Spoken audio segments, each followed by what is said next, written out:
자연의학이 질병과는 먼저 말씀드렸듯이 증세라는 것은 우리 몸을 조종하기 위해서 나타난 현상이라고 그랬습니다. 병이 아닙니다. 증세를 병으로 보는 것은 서양의학이거든요. 그래서 증세는 즉 우리 몸을 조종하기 위해서 나타난 현상으로 봐야 되는 거예요. 그래서 질병은 없어요. 그러면은 질병의 원인을 알아야 될 거 아니에요. 증세를 병으로 보는 서양의학은 원인은 없어요. 질병만 있는 거예요. 나타난 현상, 증세. 그래서 증세를 치료하는 의학이 서양의학인 거예요. 그죠? 그런데 이 자연의학에서는 질병의 원인이 분명히 있습니다. 그 원인은 뭐냐? 첫째는 말씀드렸죠. 척추 부정이 만병의 근원이다. 종합적인 시각에서 보는 거예요. 두 번째는 혈액순환의 부동석이 만병의 원인인 거예요. 세 번째는 신경의 부조화. 네 번째는 지금 말씀드렸는 체액의 불평형, 산성알칼리의 불평형. 조금 전에 커피 가지고 말씀을 드렸지 않습니까? 커피는 알칼리, 고기는 산성. 너무 체액이 산성으로 기울어서도 안 되고 알칼리로 기울어서도 안 되고 체액이 중성이 돼야 되죠. 약알칼리. 그래서 어디로 기우냐에 따라서 질병도 틀려진다라고 보는 거예요. 다섯 번째는 숙변의 정체. 동물이 없는 우리 인간의 숙명이라 할 수 있는 직립에서 오는 장운동이 둔화돼서 오는 장이 중첩돼서 오는 그런 부분. 그렇기 때문에 항상 내가 먹은 음식 찌꺼기를 장 속에 머물고 담고 살아가는 데서 오는 여러 가지 문제, 우리 인간만이 가진 거죠. 라고 볼 수가 있습니다. 그럼 그러한 부분을 해결하기 위한 방법이 6가지 6대 법칙입니다. 6대 법칙. 이것은 생활요법이거든요. 생활이 요법이니만치 바른 생활을 하게 되면은 왜곡되어지는 그런 생활 속에서 오는 문제를 다 해결해 갈 수가 있다. 그래서 첫 번째가 평상 침대를 사용하자. 두 번째가 경침을 사용하자. 세 번째가 붕어 운동을 하자. 네 번째가 노관 운동을 하자. 다섯 번째가 합장합착 운동하자. 여섯 번째가 등배 운동을 하는 거야. 이게 실천해 주셔야 되는 거죠. 그러니까 자연의학은 행하지 않으면 아무 의미가 없어요. 그래서 바른 생활을 가졌을 때 우리 몸은 태초에 병나지 않는 몸, 병이 나도 스스로 낫는 몸으로 다 조정이 되기 때문에 질병은 없게 되는 거죠. 얼마나 좋은 거예요, 그죠? 그 해결 방법을 제시하는 것이 자연의학이에요. 이대로만 따라서 실천하면은 생활 속에서 왜곡되어서 나타나는 그런 현상들을 다 해결할 수가 있는 거예요, 지금. 예. 그러면 이제 오늘은 요거 경침 있지 않습니까? 요거 하루 여기서 이거 배라고 해가지고 목에다 베고 잘못하고 잠들게 되면은 그 이튿날 고개도 못 들립니다. 귀에. 아이고 뭐 원장님 그 베개비라고 해가지고 못 모르게 뱉는데 아침에 이게 고개도 못 돌리겠습니다. 큰일 났습니다. 막 그렇게 하거든요. 다 그래요. 예, 그렇죠? 저만 그런 게 아니고. 그러니까 제가 항상 말씀드렸듯이 욕심을 부리지 말라. 당연한 거지 아니겠습니까? 여기다 길들여져 있던 분들이 목에다가 베라고 하니 또 부드러운 베개를 베다가 이 딱딱한 걸 갖다가 여기다 베니 갑자기 적응이 안 됐으니까 피하가 눌리지 않습니까? 그러면 혈액순환이 안 되잖아요. 혈관을 막어. 그리고 그 압박을 통해서 굉장히 여러 가지 마비가 올 수가 있는 거죠. 적응이 안 됐기 때문에. 또 이걸 불편하다라고 느껴지는 것은 마치 또 목에 문제가 있기 때문에 불편할 수밖에 없는 거예요. 딱딱한 데서 자고 경침을 베고 사용을 하고 그러냐 그러면은 우리 인간이 직립을 하기 때문에 그럽니다. 중립을 하기 때문에. 원래는 설계가 이렇게 설계가 돼 있어요. 이렇게. 예? 설계가 동물하고 똑같단 말입니다. 이렇게. 그거를 사족 동물처럼 설계된 우리 척추를 이렇게 씌워서 사용할 때는 척추에 문제가 오지요. 머리에 짓눌리니까 목에 문제 오잖아요. 몸치에 짓눌리니까 허리에 문제가 온단 말입니다. 그러니까 동물에는 척추가 고장이 날 수가 없지요. 근데 우리 인간만이 직립생활하기 때문에 척추에 고장이 오고 장운동이 잘하는 데서 여러 가지 숙변이 정체되는 거예요. 그러니까 숙명일 수밖에 없잖아요. 그러니까 지금 김 여사님은 지금 단식하러 오셨단 말입니다. 단식하러 오셔가지고 숙변을 빼야 된다 그러잖아요. 그러니까 된장찜질을 하고 관장을 하는 거예요.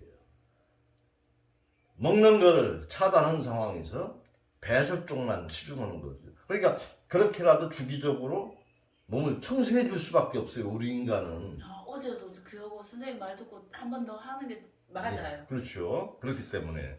그러니까 그 주기적으로 이러한 방법을 알아서 단식, 뭐 요새 한참 무슨 의학자들에 의해서 뭐 간헐 단식 그런 얘기들이 나오잖아요. 네. 그걸 뭐 그냥 주기적으로 단식을 했을 때는 무병 건강 장수한다라는 건 의학적으로도 밝혀진 거예요. 그게 뭐 하버드대 연구 장수연구소에서도 그죠 하고 책도 많이 나오고 그러지 않습니까? 그거는 모든 그 동물 실험 유인원을 통한 수십 년간 실험 결과예요. 소식하고 그죠 그 이렇게 주기적인 어떤 이런 단식 하게 되면은 장수 거의 뭐 동물 같은 거는 배 이상 살아요. 수명이.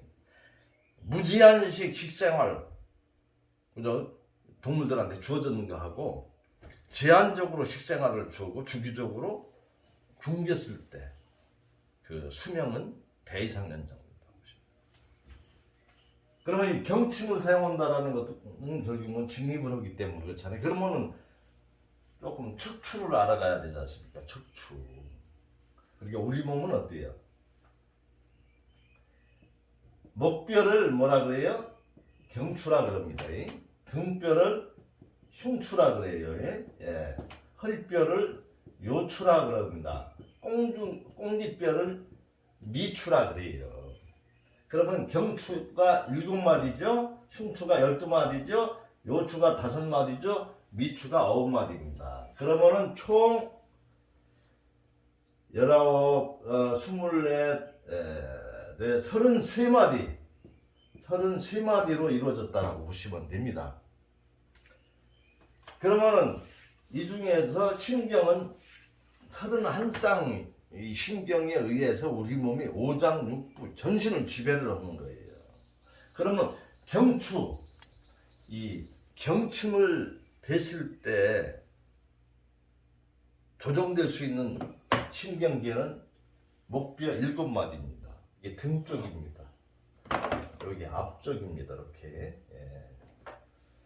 그러니까 등에 보면 엎드리게 되면 요거 톡 뒤쪽에 하나 나왔잖아요. 이게 극덕이라는 거거든요.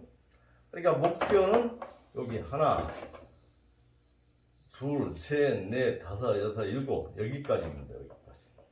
그럼 여기 딱 뼈와 뼈 사이에 그 추간공이 있어가지고 신경이 나오거든요. 이게 조금 변형이 되면 안 되는 거예요. 예, 변형이 되면 안 되는 거예요. 이게 돌아가거든 축을마다. 그러니까 내가 어떤 형태로 자세 불량하고 이제 주무실 때 어떤 자세로 주무시냐에 따라서 이런 것이 여러 가지 변형이 올 수가 있어요. 그러면은 신경은 우리 몸을 지배하는데 뼈와 뼈 사이에 신경이 나오는 그 추간공 구멍이 있죠. 그게 공간이 좁혀질 수가 있어요. 이 척추의 어떤 기움에 따라서. 그러면은 그 신경이 장애를 받지 않겠습니까? 그러면 신경을 따라서 그 영역이 비효율적인 기능이 떨어지게 되는 거죠. 그러니까 지금 당장 큰 문제는 없다 하더라도 항상 그 부분이 취약해질 수밖에 없는 거예요. 요렇게, 그죠? 원래 척추는 있잖아요. 직선으로 돼 있으면은 안 됩니다. 왜? 딱 일직선으로 돼 있을 때는 옥상에서 내가 뛰어내린다라 있을 때는 충격을 완화할 수가 없잖아요. 충격을 완화할 수가 없기 때문에 충격이 흡수가 되지 않기 때문에 부러질 수가 있고 튕겨서 나갈 수밖에 없어요. 그러니까 용수철 마냥으로 조금 그게 완화될 수가 있어요. 그러니까 어떻게 돼요? 머리가 있으면은 목은 이렇게 돼야 돼. 조금 곡선이 돼야 되지. 이렇게 해서 또 포물선이 돼야 돼. 등허리는. 그다음 허리도 이렇게 또 이제 곡선이 돼 있는 상황에서 뛰어내렸을 때 출렁하면서 이게 어느 정도 그 무게를 받아낼 수가 있어요. 그러니까 목뼈도 반월형이 돼 있죠. 이렇게 오목하지 않습니까? 등은 조금 나왔고 허리는 들어갔고 그렇게 돼야 됩니다. 그러면 누워 주무실 때 태어날 때 그 형태를 유지를 해줘야 되는 거지요. 그렇잖아요? 태어날 때 무슨 뭐 척추에 고장나게 태어납니까? 허리에 고장나게 태어납니까? 문제 없는데 생활하면서 성장이 돼가지고 생활 속에서 불합리한 생활을 통해가지고 그런 문제가 있어서 병원에 가는 거잖아요. 그러니까 그 형태를 평생 동안 잘 유지, 관리한다는 게 중요합니다. 그러니까 목뼈가 이렇게 만국이 돼 있다. 그러면은 거기에 맞는 베개를 베줘야 되는 거죠. 그런데 사람마다 체형이 좀 틀려요. 키도 큰 사람이 있고 작은 사람이 있고 목도 긴 사람이 있고 짧은 사람이 있고 자신한테 맞는 베개를 베야 되는 거예요. 그러니까 그걸 오늘 제가 우리 김 여사님한테는 베개 높이가 어느 정도 베야 되는가를 제가 말씀드릴 거예요. 그래서 여기 있죠. 그 체크를 하는 거. 약지 길이의 반경 크기. 경추 3, 4번이 닿게 한다. 통증이 있으면 타월을 댄다. 경추가 교정되기 때문에 두통, 변비통, 손마비, 눈코, 인후 등 재질병의 효과. 그건 뭐냐면 또 저희들이 약지를 반경으로 한 원통형의 통나무를 그죠? 를 반으로 쪼갠 것. 그게 높거든요. 그 약지를 기준으로 해서 하거든요. 그 다음에 또 이제 누워보십시오 했을 때 이마선하고 턱선하고 어느 정도 일직선인 상태. 그게 나한테 맞는 거다라고 보는 거지. 그래서 저희들이 이제 맞춰드립니다. 그러면 여기 경추가 7마디라 그랬지 않습니까? 이렇게. 그러면은 1번, 2번, 3번, 4번, 5번, 6번, 7번 이렇게 뼈가 7개로 형성이 되어 있어요. 목뼈가 경추니까. 그러면은 이래 가지고 경추 1번, 2번, 3번, 4번, 5번, 6번, 7번 1, 2, 3, 4, 5, 6, 7 이렇게 돼 있거든요. 그러면은 신경이 지배를 받는다 그랬는데 신경의 그 지배 영역이 다 틀릴 거 아니에요. 되게 신경선이 하나로만 돼 있고 거기에 또 여러 가지 지선이 형성이 돼 있거든요. 그래서 대표적인 걸 말씀드리자면 경추 1번은 어느 영역이냐면 머리 아프다든가 어떤 뇌하수체.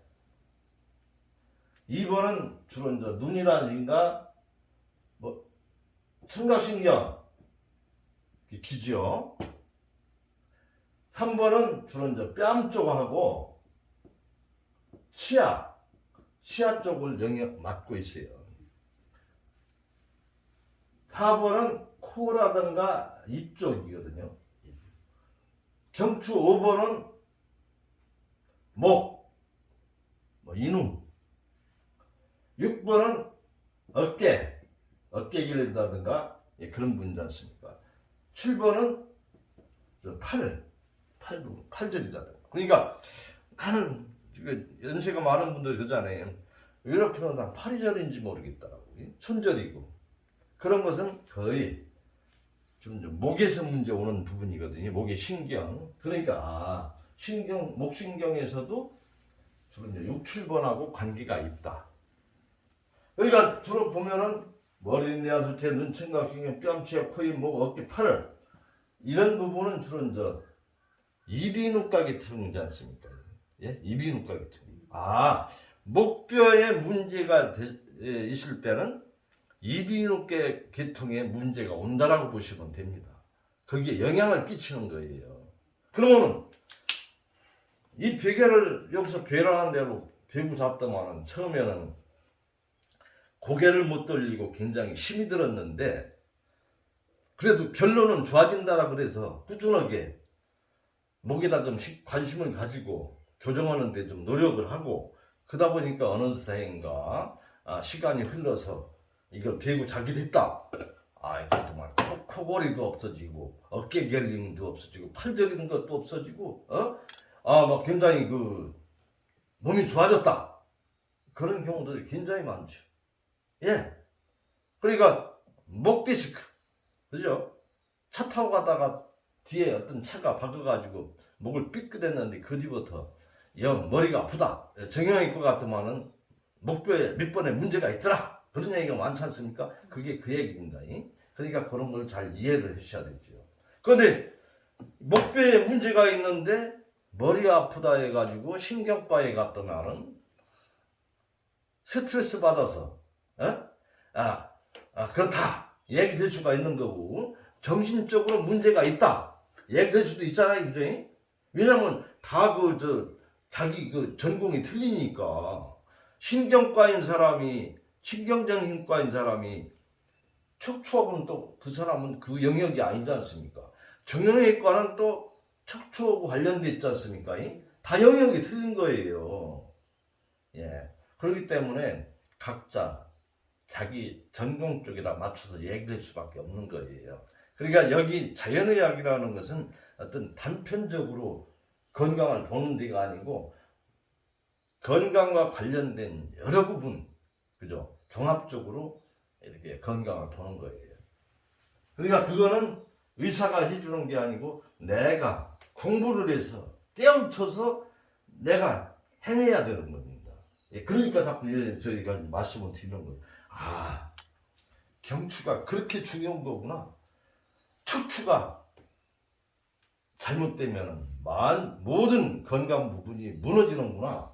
그러면 경추는 목뼈인데 경추가 문제가 됐을 때는 이비인후과 계통이 문제가 되는구나. 그러니까 어때요? 나한테 맞는 이 베개를 베는 것이 목뼈를 교정하는 거고 목뼈가 문제가 없을 때 나한테 왔던 여러 이비인후과 계통의 문제들이 해결될 수가 있구나라고 보시면 돼요. 그러니까 이걸 열심히 베야 되잖아요. 하루 이틀 뱉다가 이거 불편하다고 해서 던져버려요. 이게 이해가 안 되는 사람들은. 내가 뵙고 좋아서 문제를 해결해서 친구한테 생각을 해서 요거 하나 선물을 했는데 그거 베개를 어떻게 베냐. 그걸 딱 하는 걸 어떻게 베냐 그러지. 그러니까 여기서는 결국은 이걸 뭔가 알아야 되는 거지 않습니까? 그래서 자꾸 설명해 드리는 거예요. 그래서 오늘은 목뼈에 대해서 설명을 드렸고요. 내일은 평상치인데 왜 딱딱한 데서 자야 되는가? 요걸 또 이제 설명을 해야 되죠. 그러니까 모든 전반적인 거를 이해할 수 있도록 설명을 드리려면은 최소한 우리 건강 수련원에 한 10일 이상 입소를 해야 조금 접할 수가 있는 거예요. 그러니까 책을 자꾸 보라는 거예요. 책을. 제가 말씀드리는 거 자연건강법이라는 책을 하나하나 뒤적거려 보게 되면 세밀하게 다 나와 있습니다.